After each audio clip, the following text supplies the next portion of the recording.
Good evening, and tonight I am joining you from my local coffee establishment where I spend a lot of time doing paperwork and other things like responding to questions on the blog.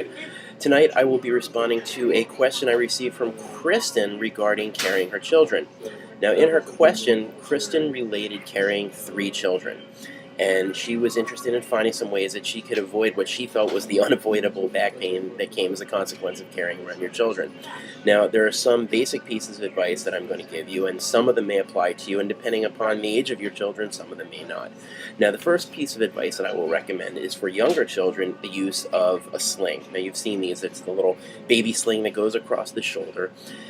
You've also seen parents, or you may be one of the parents who've used one of those baby buckets. It's a convertible car seat where you're carrying the child around in this car seat thing that kind of clicks into the car, and it's convenient, but it's actually anatomically terrible because it places the baby further away from your center of gravity, causing you to lean to one side or the other. I like the sling because it places your child close to your center of gravity, prevents you from having to lean, and ultimately will help to strengthen your core muscles, which will be a good benefit to your spine. Now, there's several different brands. It doesn't really matter which one you go. There's some that carry the baby in the center or the front. There are some that carry the baby on the side. If you do have one that carries the baby on the side, I strongly encourage you to switch sides from time to time. And that's actually important because you do get into a habit of carrying your child on one side or the other. Now, with slightly older children, you may find that you're carrying them more. And if you have younger children, the older children tend to want to be picked up more because they see the younger children getting attention. So it can be helpful when you're picking up those older children to A, carry them on your hip, and like before, switch hips from time to time.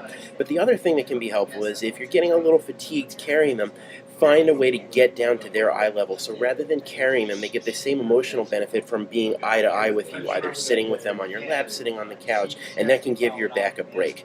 Now, speaking of having a break, if you've got one child, 3 children, or like a woman we've been hearing about in the news lately, 8 children, one of the things that's very important is to give yourself an opportunity to rest. You want to spend some time doing some deep breathing exercises, getting off your feet, putting your feet up, and giving yourself a little bit of time.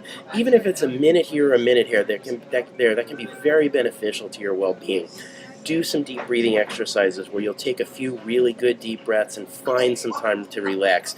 Most of all, with 3 children, it's very important to try and preserve your sleep. You want to find a little bit of time to just sit back, relax, make sure your sleep is preserved, and this will go a long way towards helping with your back. Now, in terms of specific exercises and stretches, I'm going to save that for a segment that I'm going to be doing with a physical therapist in the not-too-distant future. In the meantime, I hope that some of these suggestions have been helpful to you, and I hope you'll visit the blog again. Thanks for your questions and comments, and I hope I'll see you soon. Be well.